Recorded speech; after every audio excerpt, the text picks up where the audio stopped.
तो आज तारीख है 28 सितंबर, और 28 सितंबर को फर्स्ट न्यूज़ तो जो आई है वो आई है all India quarterly establishment based employment survey को लेके कि मतलब हमारे यहाँ एम्प्लॉयमेंट की कैसी क्या हालत चल रही है, इसको लेके एक सर्वे आया है।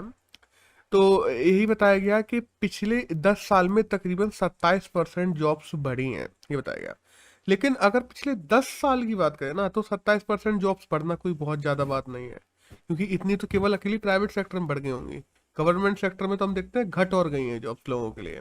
वहीं हम हम्म। देखते हैं कि ट्रेड एकोमोडेशन की बात कर लें, रेस्टोरेंट्स की बात कर लें, रेस्टोरेंट्स में वायदा में बढ़ी हैं जॉब्स, लेकिन ट्रेड एकोमोडेशन में जॉब्स घट गई हैं। क्योंकि हम देखते हैं जैसे जैसे ट्रेड ऑनलाइन होता जा रहा है, जेरोदा वगैरह बहुत सारे ब्रोकर्स ऑनलाइन आ गए हैं, और भी जो एकोमोडिटीज जो लोग खरीदते थे इधर उधर से, वो सब चीज़ें बहुत सारी ऑनलाइन मिलने लगी। वो जो टू वे वर्किंग चलती थी, जो मिडल मैन टाइप के लोग होते थे या मान लो ब्रोकर्स होते थे, बीच में लोग होते थे जो उन चीज़ों को बेचते थे, चाहे अपन लोग शेयर्स की बात करें, चाहे ब्रोकरेज की बात करें, चाहे कोई एक पर्टिकुलर ऑब्जेक्ट की बात कर लें, वो सारी जॉब्स खत्म होती जा रही हैं डिजिटल की वजह से। तो ये सारी बातें भी इसमें की गई हैं। अब बात करें ना कि जितना भी डाटा है एम्प्लॉयमेंट का, हमारे इंडिया में निकालता कौन है? तो एनएसएसओ है, नेशनल सैंपल सर्वे ऑर्गेनाइजेशन, वह ये सारा डाटा निकालता है। और वहीं हम बात करें कि अनएम्प्लॉयमेंट का जो डाटा है वह भी यही निकालता है। अब अनएम्प्लॉयमेंट होती कितने प्रकार की है, इसकी बात करें तो अनएम्प्लॉयमेंट हम देखते हैं कि एक तो होती है डिस्गाइज अनएम्प्लॉयमेंट, जिसको छिपी हुई बोलते हैं, जिसमें ज्यादातर लोग, मतलब मान लो एक ही काम में बहुत ज्यादा लोग लगे हैं, जैसे मान लो किसानी में एक खेत करना है तो उसमें 10 लोग लगे हुए हैं, तो वो 4 लोग अनएम्प्लॉयड ही है। ऐसे ही एक होती है सीजनल अनएम्प्लॉयमेंट, कि हाँ इस सीजन में तुम्हारा काम चल रहा है, अगले सीजन में नहीं चल रहा है, तो वो सीजनल अनएम्प्लॉयमेंट कही जाती है। एक होती है स्ट्रक्चरल अनएम्प्लॉयमेंट, कि जैसे जैसे चीजों के स्ट्रक्चर्स चेंज हो रहे हैं, उस हिसाब से तुम्हारा जो बिजनेस है वो हिसाब से चेंज नहीं हो पा रहा, तो तुम्हारा बिजनेस प्रायिकता खोता चला जा रहा है समय के साथ में। वहीं हम देखते हैं साइक्लिक अनएम्प्लॉयमेंट होती है। साइक्लिक ये होती है कि जैसे तुम कोई काम कर रहे हो, कभी काम मिल रहा है कभी नहीं मिल रहा है, ये ज्यादातर मजदूर हुए जो रेडी वेडी वाले होते हैं, इन लोगों की बात कर लो। वहीं हम देखते हैं टेक्नोलॉजिकल अनएम्प्लॉयमेंट भी होती है। टेक्नोलॉजिकल क्या होती है कि बहुत से लोग टेक्नोलॉजी जैसे जैसे बढ़ रही है उसके साथ में नहीं बढ़ पा रहा है, अपने काम को नहीं बढ़ा पा रहा है, और अनएम्प्लॉयमेंट आ जाती है। जैसे मान लो कि टेक्नोलॉजी इवॉल्व हुई, हम नोकिया की बात कर लें, तो नोकिया टेक्नोलॉजी के साथ में एंड्रॉयड वगैरह पे शिफ्ट नहीं हो पाया ना, उतनी जल्दी इवॉल्व नहीं कर पाया, तो नोकिया की प्रायिकता ही खत्म हो गई मार्केट में। जबकि वो एक one of the biggest company था, अगर हम लोग टेलीकम्युनिकेशन मार्केट की बात करें तो, मार्केट मतलब मोबाइल मार्केट की बात करें तो बेसिकली। एक होती है फ्रिक्शनल। अब फ्रिक्शनल क्या होती है? फ्रिक्शनल अनएम्प्लॉयमेंट का मतलब होता है, जैसे मान लो तुमने एक जॉब कर रहे थे, उसको छोड़ के तुम दूसरी जॉब लेते हो कुछ समय बाद, तो उन दो जॉब्स को लेने के बीच का समय, चाहे वो 2-3 महीने हो चाहे वो 1 साल हो, इसको कहते हैं फ्रिक्शनल अनएम्प्लॉयमेंट। और लास्ट होती है वल्नरेबल अनएम्प्लॉयमेंट। वल्नरेबल वो होती है कि जो इनफॉर्मल सेक्टर में लोग काम कर रहे हैं, वो जितना काम कर रहे हैं उनको उतना वेजेस नहीं मिल रहा है, जितना उन लोगों ने काम किया है जितना पैसा मिलना चाहिए वो नहीं मिल रहा है, तो इसको इनफॉर्मल या वल्नरेबल अनएम्प्लॉयमेंट भी बोलते हैं। तो ये टाइप्स ऑफ अनएम्प्लॉयमेंट है, इनको भी पेपर में पूछ लिया जाता है, इसलिए मैंने डिस्कस कर दिया। अब इंडिया में अनएम्प्लॉयमेंट बढ़ क्यों रही है, तो इसके बेसिक प्रकार तो यही है कि देखो, पहले तो वोकेशनल ट्रेनिंग में लैग करते हैं हमारे यहाँ लोग। दूसरा, जो एजुकेशन स्किल्स है वो बहुत ज़्यादा लो है, तुम्हें एजुकेशन में जो पढ़ाया जा रहा है वो बहुत ज़्यादा लो, मतलब जो तुम्हारा सिलेबस है ना, सिलेबस का तुम्हारी रियल जिंदगी से कोई लेना देना ही नहीं है। चाहे तुम किसी भी ज़्यादातर फील्डों में तुम चले जाओ, चाहे इंजीनियरिंग में तुम चले जाओ, इंजीनियरिंग की किताबें 15-15 20-20 साल पुरानी बनी है, तो जो वहाँ पर सब्जेक्ट पढ़ाए जा रहे हैं उनका तुम्हारी रियल लाइफ से बहुत सौ का कुछ लेना देना नहीं है। चाहे तुम एजुकेशन में तुम प्राइमरी पे आ जाओ, चाहे तुम हायर सेकेंडरी में आ जाओ, सबकी यही हालत है। तीसरा होता है कि जो लो एजुकेशन स्किल्स तो है ही है, लार्ज पॉपुलेशन भी है हमारे पास में, तो लार्ज पॉपुलेशन भी अनएम्प्लॉयमेंट का एक बहुत बड़ा कारण होती है। तो ये कुछ बेसिक कारण है कि अनएम्प्लॉयमेंट किस वजह से होती है और कैसे होती है। एक नेक्स्ट न्यूज आई है हेल्थ आईडी को लेकर। हम देखते हैं आयुष्मान जो भारत डिजिटल मिशन है, उसके तहत हमारे प्रधानमंत्री नरेंद्र मोदी ने हेल्थ आईडी को लॉन्च कर दिया। इसके बारे में हम लोगों ने कुछ दिनों पहले भी बात की थी कि हेल्थ आईडी लॉन्च हुई है। अब इसमें तुम्हारा डाटा रहा करेगा, तुम्हारा कहाँ कहाँ पे हॉस्पिटल में मान लो या कहीं पे भी अगर तुम्हारा इलाज इलाज चल रहा है तो उसका डाटा रहा करेगा। और इवन दो तुम्हारे डॉक्टर ने कौन कौन सी दवाई दी है, कैसी दवाई दी है, क्या इलाज चल रहा है, हर चीज़ का डाटा रहा करेगा। और इससे वही है, लोगों की ट्रैकिंग करना आसान होगी, लोगों को पता करना आसान होगा। आयुष्मान भारत में जो बहुत से लोग पैसे सरकार के गलत तरीके से ले जाते थे वो नहीं ले पाएंगे, सब सरकार का डाटा रहेगा सबके पास में। तो दैट्स ऑल, यही सब चीज़ें। एक नेक्स्ट आया है देखो मेरी दिल्ली मिशन को लेके, कि जो टूरिज्म ऐप है एक देखो मेरी दिल्ली नाम से, जो केजरीवाल ने लॉन्च किया है। अब ये ऐप में क्या है कि बेसिकली दिल्ली में जितने भी मॉन्यूमेंट्स हैं, दिल्ली में जितनी भी चीज़ें हैं, और अलग अलग स्ट्रक्चर्स बने हुए हैं, मुगल काले के स्ट्रक्चर हैं और भी स्ट्रक्चर्स हैं, तो उन सब का डाटा रहे करेगा इस ऐप में। वो कब बने हैं, कैसे बने, उनके हिस्टोरिकल बैकग्राउंड सब रहेंगे। और दिल्ली की जितनी भी ऐसी चीज़ें हैं जो ज़रूरी चीज़ें हैं, या मान लो जहाँ पे लोग घूमने जा सकते हैं, जो टूरिज्म स्पॉट्स हैं, तो उन सब का डाटा रहा करेगा देखो मेरी दिल्ली ऐप में। That's all. एक नेक्स्ट न्यूज़ आई है आंध्र प्रदेश से, कि आंध्र प्रदेश ने एक स्कीम लॉन्च की है जिसका नाम है धर्म प्रथम स्कीम। अब इसमें क्या किया जाएगा ना, हम देखते हैं जितनी रिलीजियस साइट्स हैं, टेम्पल हैं, स्ट्रक्चर्स हैं, उनमें जो कल्चरल प्रैक्टिसेस एक टाइम पे होती थी जो बंद कर दी गई हैं, उनको दोबारा शुरू करने की बात की जा रही है, कि हमें अपनी कल्चरल प्रैक्टिसेस को बढ़ावा देना चाहिए। जहाँ पे ये दबती जा रही हैं, खत्म हो जा रही हैं, वहाँ पे उनको प्रिजर्व किया जाएगा, और साथ ही साथ इनको सही तरीके से आगे बढ़ाया जाएगा। तो ये धर्म प्रथम स्कीम है आंध्र प्रदेश के द्वारा। By the way Andhra Pradesh की जो सीएम है वो जगनमोहन रेड्डी है। 1956 में आंध्र प्रदेश बना था। अमरावती जो हेड डिस्ट्रिक्ट है, विश्व भूषण है जो गवर्नर गवर्नर है। राज्यसभा की 11 सीटें हैं, लोकसभा की 25 सीटें हैं, और कुचिपुड़ी है जो वहाँ की लोक नृत्य है। और by the way Andhra Pradesh पहला ऐसा राज्य था हमारे इंडिया का जो भाषाई आधार पर बनाया गया था। एक नेक्स्ट न्यूज की बात करें वो आई है केरल यूनिवर्सिटी को लेकर, कि केरल यूनिवर्सिटी ने एक मेमोरेंडम जारी किया है कि जो बच्चे हैं वहाँ के, वो जब भी अपनी मार्कशीट वगैरह लेने आएंगे, जब भी उनका कोर्स पूरा हो जाएगा, जब भी डिप्लोमा लेने आएंगे, तो उनको और उनके पेरेंट को एक डिक्लेरेशन फॉर्म पे साइन करने होंगे। ये डिक्लेरेशन फॉर्म किससे संबंधित होगा? डाउरी से संबंधित होगा, कि तुम कभी भी डाउरी नहीं लोगे आगे जाके। तो इसको लेके ये केरल यूनिवर्सिटी ने एक नया इनिशिएटिव लॉन्च किया है। अब देखो हम बताना, डाउरी, देखो हम एक समय पे देखते हैं ज्यादातर नॉर्थ इंडिया में डाउरी की प्रॉब्लम ज्यादा है, पहली बात तो साउथ में कंपैरेटिवली कम है। और जब हम लोग देखते हैं ना डाउरी को, होता क्या है हमारे यहाँ, जैसे मान लो पिता की संपत्ति है तो उसमें लड़की और लड़के दोनों का समान अधिकार होता है, लेकिन बाय रिचुअल लड़कियां लीगली वो राइट्स नहीं लेती हैं हमारे नॉर्थ इंडिया में ज्यादातर। और वो पूरी की पूरी संपत्ति किसके पास में चली जाती है? लड़के के पास में चली जाती है।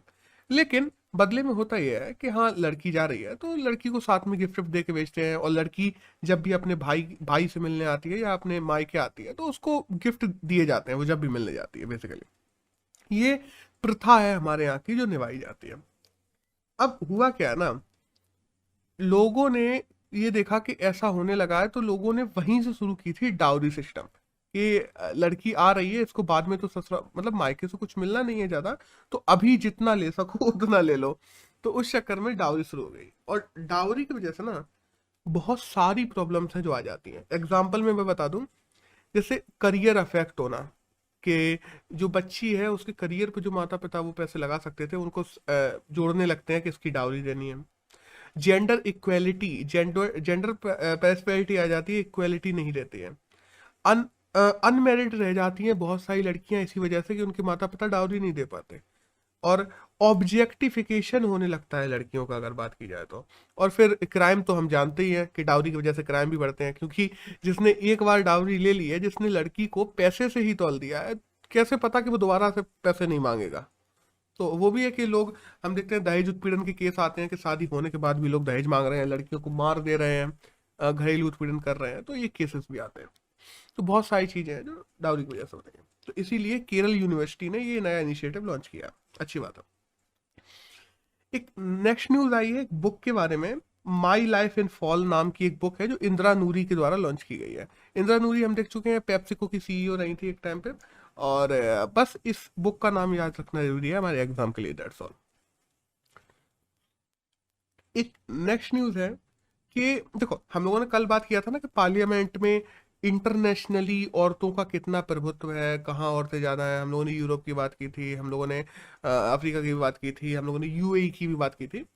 आज थोड़ा इंडिया का डाटा आया है, तो इसमें ये लिखा है हमारे, देखो मेंबर ऑफ पार्लियामेंट की बात करें तो टोटल पार्लियामेंट में 545 में से हम देखते हैं 78 महिलाएं हैं हमारी।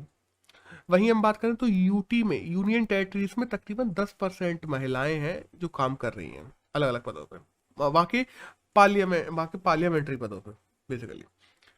यही हम लोग बात करें, अगर पार्लियामेंट से नीचे आ जाए जो स्टेट लेजिस्लेटिव असेंबलीज होती हैं, तो वहां सबसे ज्यादा महिलाएं कहाँ पे हैं, तो राजस्थान टॉप पर है। राजस्थान में सबसे ज्यादा महिलाएं हैं लेजिस्लेटिव असेंबली में। और सबसे कम कहाँ पे हैं, तो सबसे कम नागालैंड में है। दरअसल एक नेक्स्ट न्यूज आई है आकाश प्राइम मिसाइल को लेके। हम जानते हैं ना आकाश मिसाइल है, उसका एक नया वेरिएंट लॉन्च किया गया है आकाश प्राइम नाम से, और उसका टेस्ट भी किया गया डीआरडीओ के द्वारा। आकाश प्राइम क्या करेगा ना, जो अनआर्म्ड एरियल व्हीकल्स होते हैं, अनआर्म्ड एरियल टारगेट्स होते हैं, जैसे ड्रोन्स वगैरह हुए या मिसाइल या मतलब अलग अलग चीजें हैं, अनआर्म्ड एरियल व्हीकल्स मतलब जो किसी के द्वारा ऑपरेट किए जा रहे हैं, ऐसी चीजें तुम्हारे यहाँ सर्विलेंस में घुसने के लिए ऑपरेट की जा रही है ऐसी चीजों को, तो उनको ये ऑटोमेटिकली डिटेक्ट करेगा और ऑटोमेटिकली टारगेट करके उड़ा देगा।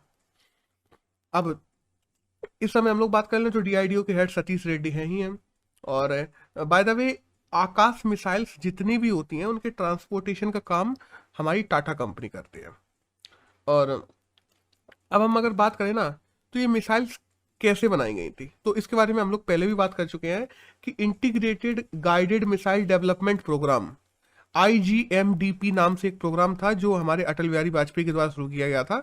इसमें 5 मिसाइलें बनाई गई थी। पटना, P से पृथ्वी, A से अग्नि, T से त्रिशूल, N से नाग और A से A से अग्नि, दैट्स ऑल।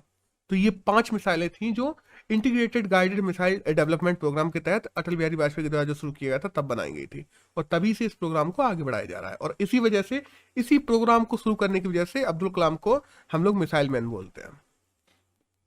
एक नेक्स्ट न्यूज की बात करते हैं, तो आई है गुजरात को लेकर। एक छोटी सी न्यूज है कि गुजरात की पहली वुमेन स्पीकर नीमा बेन को बना दिया गया है। गुजरात की जो लेजिस्लेटिव असेंबली है वहां तक अभी तक कोई भी वहां पे वुमेन स्पीकर रही नहीं है।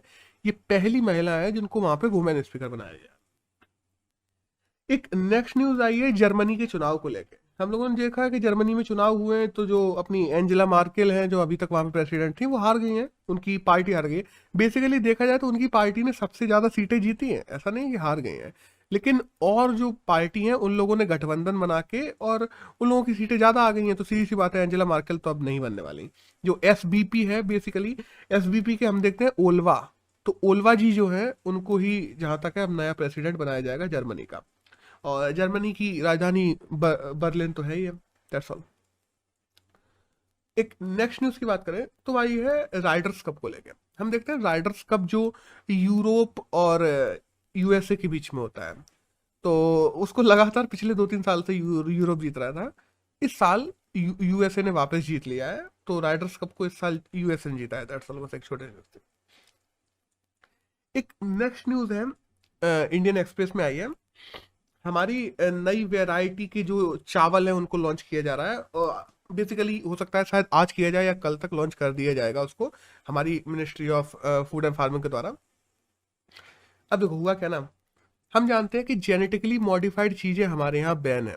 हाँ, GM कॉटन, GM ब्रिंजल, ये 1-2 चीजें अपवाद हैं, इनकी छूट दी गई है, वो भी एक हद तक। हाँ, और उसके बाद में जेनेटिकली मॉडिफाइड चीजें इंडिया में बैन है। लेकिन इनको जेनेटिकली मॉडिफाइड नहीं किया गया है। इनको कहा जाता है कि देखो, एक तो ये होता है कि स्पीसीज में तुम चेंज करते जाओ थोड़ा थोड़ा थोड़ा थोड़ा, तो समय के साथ में चेंज होती चली गई, इसको इवोल्यूशन बोलते हैं। और जेनेटिकली मॉडिफाइड ये होता है कि एक स्पीसीज दूसरे प्रकार की थी, थोड़ा जेनेटिक चेंज किए, अगली ही स्पीसीज में अचानक चेंज आ गया। तो ऐसा नहीं हुआ है, इन लोगों ने धीरे धीरे धीरे धीरे करके पूरी स्पीसीज को चेंज किया है, इवोल्यूशन किया है उसका। तो एक नए प्रकार के चावल को लॉन्च किया जा रहा है, ये मॉडिफाइड है। अब देखो इनमें खास बात क्या ना, ये चावल बड़े दाने के होंगे, ज्यादा पौष्टिक होंगे, ये कंपेरेटिवली पानी कम लेंगे। हम देखते हैं कि पानी चावलों को बहुत ज्यादा जरूरत पड़ती है, खेतों में पानी भरा ही रहता है जब तक चावल डले रहते हैं। तो उनको पानी की ज़रूरत कम पड़ेगी। अगर तुम ये ज़्यादा ज़्यादा कम, मतलब बहुत ज़्यादा, जो लोग कहते हैं ना कि फर्टाइल लैंड की ज़रूरत है चावल की, ये कंपेरेटिवली थोड़ी कम फर्टाइल लैंड भी होगी, वहाँ पे भी उग जाएंगे। अब थोड़ी अगर अपन लोग फार्मिंग की बात करें तो हम जानते ही हैं, मतलब चावल की बेसिकली बात करें तो इंडिया की 2/3 पॉपुलेशन है, पहली बात तो वो फार्मिंग फार्मिंग में लगी हुई है। चावल एक खरीफ की फसल है। खरीफ का मतलब होता है जो जून या मई के तकरीबन बोई जाए और अक्टूबर नवंबर में काट ली जाए। और उसके बाद फिर हम देखते हैं इंडिया में 3 फसलें होती है, खरीफ, रबी और जायद। खरीफ की फसल होती है जो अक्टूबर से, वो जून से अक्टूबर के बीच में होती है। रबी की जो फसल होती है वो नवंबर से हम लोग देखते हैं वहाँ अप्रैल के बीच में, और अप्रैल से जून के बीच में कुछ लोग जायद की फसल करते हैं, कुछ लोग नहीं करते। तो चावल एक खरीफ की फसल है। वहीं वेस्ट बंगाल चावल में टॉप है, सेकंड नंबर पे हम देखते हैं पंजाब आता है, और थर्ड पे UP. By the way UP ने पंजाब को आगे बढ़ गया था, यूपी आगे निकल गया था, फिर वापस से पंजाब अपनी सेकंड पोजीशन पे आ गया है। ओवरऑल अगर हम बात करें दुनिया में तो चाइना है जो नंबर 1 पे है, अगर चावल उगाने में बात करें तो। और इंडिया की अगर बात करें ना लोग कहते हैं कि इंडिया ने राइस के बारे में अभी सोचना शुरू किया, ऐसा नहीं है।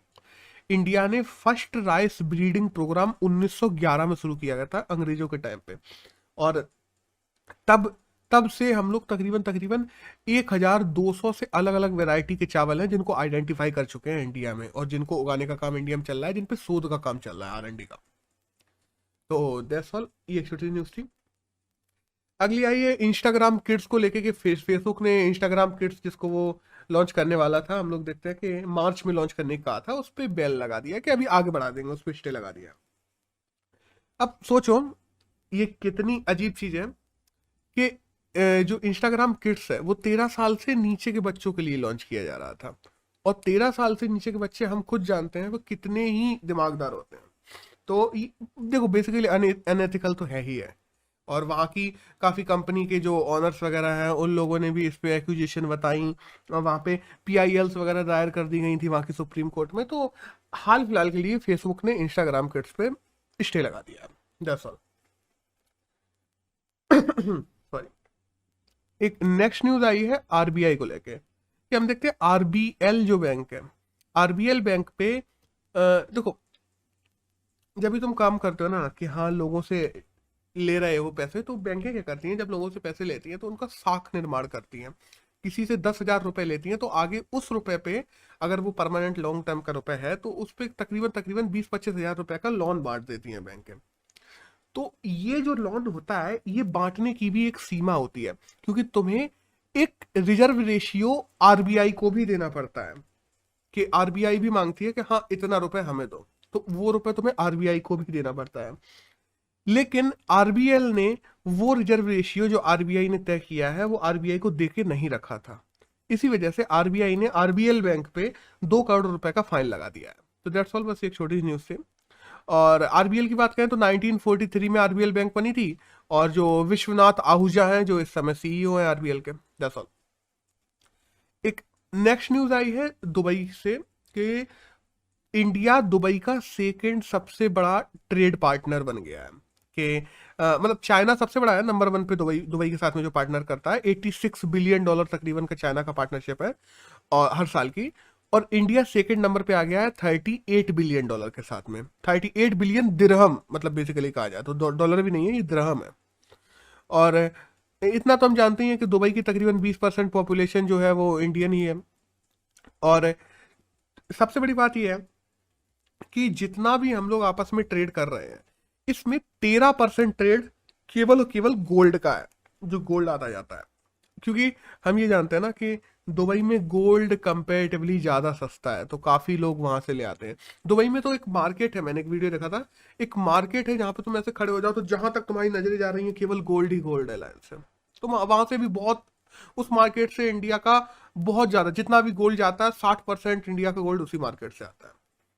तो दैट्स ऑल, एक छोटी न्यूज़ थी कि हम दुबई के सेकंड बिगेस्ट ट्रेड पार्टनर बन गए हैं। एक नेक्स्ट न्यूज़ है मिलिट्री इंजीनियरिंग सर्विस डे को लेके, कि 99th military engineering service day बनाया गया है 26 सितंबर को। अब मिलिट्री इंजीनियरिंग सर्विस क्या होती है, ये मिलिट्री की ही एक ब्रांच है बेसिकली।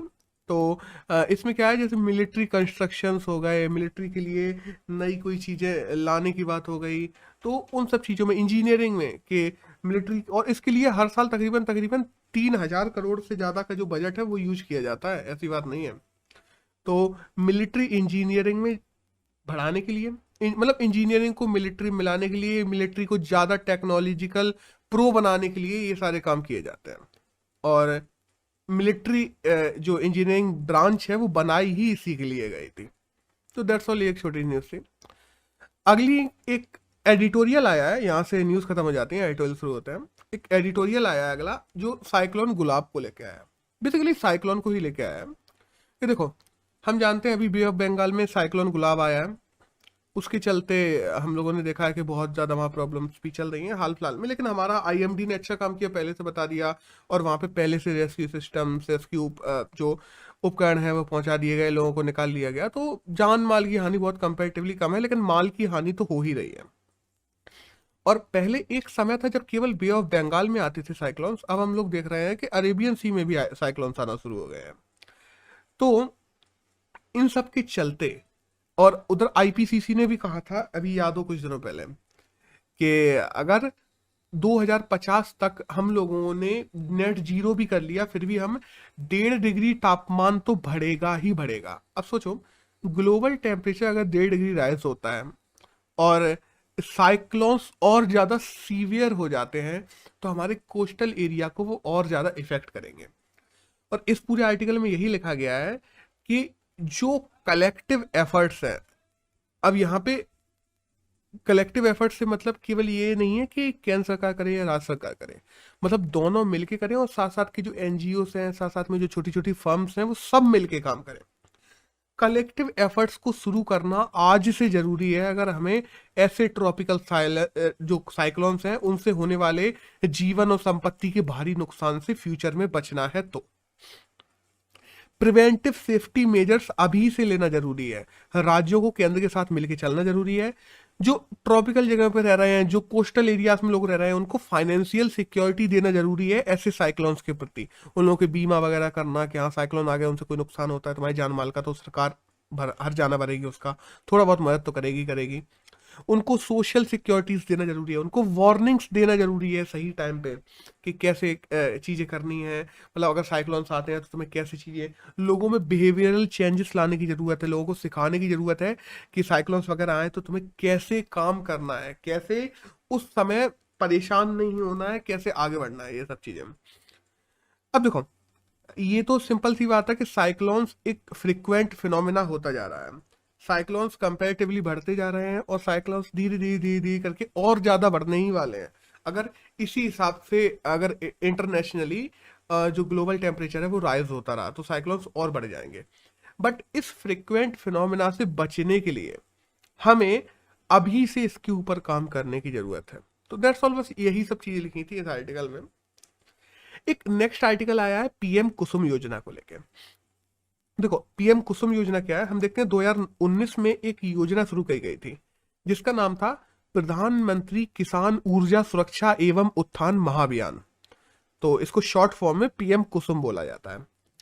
पीएम कुसुम योजना क्या थी, इसके तहत जो किसान हैं उन लोगों को सोलर पंप दिए जा रहे थे। उस सोलर पंप का 10% पैसा किसान को देना था, तकरीबन 60% जो पैसा है वो सरकार दे रही थी, और 30% जो पैसा है वो बैंकों से लोन के रूप में किसान को उपलब्ध करवाया जा रहा था।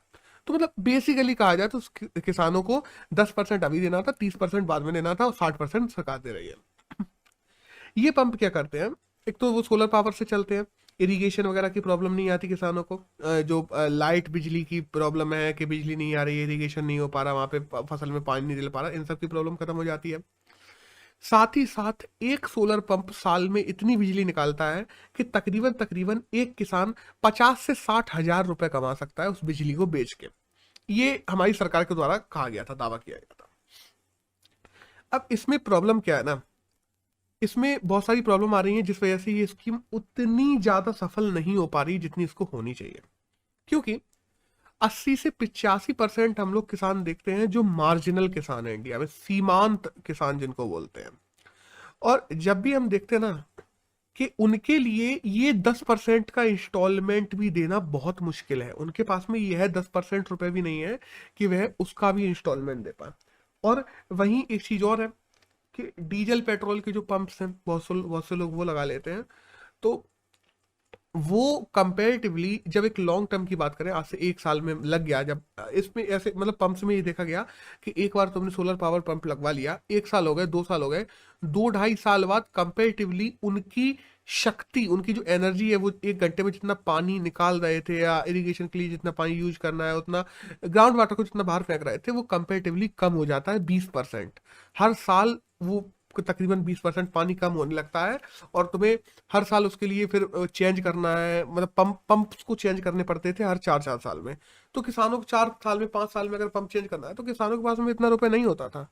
और जो हम बात करते हैं ना कि सोलर एनर्जी जो बन रही है, क्योंकि सोलर पंप चलाने के लिए वहां पे सोलर पैनल तो लगे ही होंगे, उनसे जो बिजली बन रही है उनको किसान बेचें, तो उनको खरीदने वाला कोई नहीं है। उस बिजली को करेंगे किसान, जो बन रही है उनको चलो बेच भी दे किसान, लेकिन उनको खरीदने के लिए एक सिस्टम होना चाहिए कि हाँ, जिसने सोलर पंप लगाए हैं उनको खरीदने के लिए सरकार एक सिस्टम बनाए कि हाँ, ऐसे ऐसे किसानों ने लगाए हैं, इनसे बिजली खरीदी जाए इस तरीके से। उनको खरीदने के लिए कोई सिस्टम ही नहीं है। अगर कोई किसान सोलर पंप लगा भी ले रहा है तो उसको नुकसान में वो ज्यादा जा रहा है। तो at the end PM Kusum scheme scheme जो है, वो मे भी उन किसानों को फायदा दे जाए जो शहरों के आसपास रह रहे हैं, क्योंकि वो अपने जो बिजली है उसको बेच कर रुपए भी कमा सकते हैं। लेकिन जो मार्जिनल किसान है, जो ज्यादातर छोटे किसान है, उनके लिए तो ये बहुत ज्यादा दुखदाई ही होती जा रही है। तो इस पूरे आर्टिकल में यही कहा गया है कि जो सोलर पावर के जो प्लांट्स वगैरह हैं, जो सोलर पावर के जो पंप्स वगैरह हैं, इनको और कम किया जाना चाहिए, रेट कम किया जाना चाहिए। सरकार को ऐसी ग्रिड बनाई जानी चाहिए, सरकार को ऐसी चीज बनानी है, ऐसा तरीका निकाल के लेके आना है जिससे जो किसान अपनी सोलर एनर्जी को बेच नहीं पा रहे हैं, जिनकी बर्बाद जा रही है, उस एनर्जी को सरकार ऐसे कामों में ले पाए, उस एनर्जी को सरकार दूसरी जगह पहुंचा पाए और उन किसानों को उस एनर्जी का फायदा पहुंचा पाए। तभी ये किसान आगे जाके जो डीजल पेट्रोल या लाइट और बिजली से चलने वाले जो पंप्स हैं उनसे चेंज होकर सोलर पावर पंप पे आएंगे। उनको पीएम कुसुम स्कीम को अगर हमें सफल बनाना है तो पहले तो हमें और ज्यादा सब्सिडाइज करना होगा इन चीजों को, जिससे मार्जिनल किसान भी इसका लाभ उठा पाए। और उसके बाद में एक ऐसा इकोसिस्टम बनाना पड़ेगा, एक ऐसा ग्रिड बनाना पड़ेगा जिससे जो बिजली उन लोगों की बर्बाद जा रही है वो बर्बाद ना जाए, और उसको केवल ऐसे किताबों में या केवल कागजों में ना कह दिया जाए कि किसान बेच के इतना कमा ले। उनको बेचने के लिए सही प्लेटफॉर्म भी उपलब्ध करवाना सरकार की ही जिम्मेदारी है। तो दैट्स ऑल। अगर 28 सितंबर की बात की जाए तो आज आज के करंट में यही था जो हमारे एग्जाम के लिए जानना जरूरी था।